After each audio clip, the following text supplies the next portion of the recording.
Arguments in a high-profile murder trial wrapped up just over an hour ago. An 18-year-old Spotsylvania County man was shot and killed, and a teenager wounded in May of last year. Prosecutors argue it started as a late-night game of ding-dong ditch. John Duran has an update on today's witness testimony.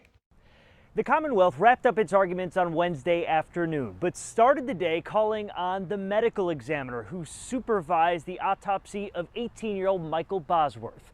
The defendant, Tyler Butler, is charged with his murder. The medical examiner says Bosworth was shot in the back with the bullet hitting multiple vital organs. Butler's defense questioned the medical examiner's credibility because she didn't physically perform the autopsy on Bosworth, but was supervising a forensic pathologist student going through training. The medical examiner testified she was in the same room as the student and saw all of Bosworth's injuries. Wednesday, we also heard from a detective who was on scene the morning of the shooting.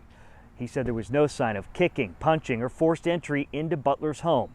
The defense argues the teens were trying to break into the house through a back door. The detective also testified that there were two houses down the street from Butler struck by stray gunfire. We saw images of those bullet holes discovered a few days after the shooting.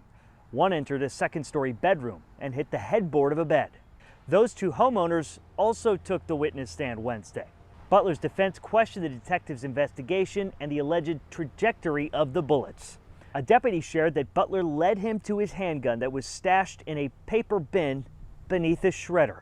The Commonwealth rested its case in the afternoon, and the defense began its arguments calling three quick law enforcement witnesses, one of which a deputy that had testified earlier in the day.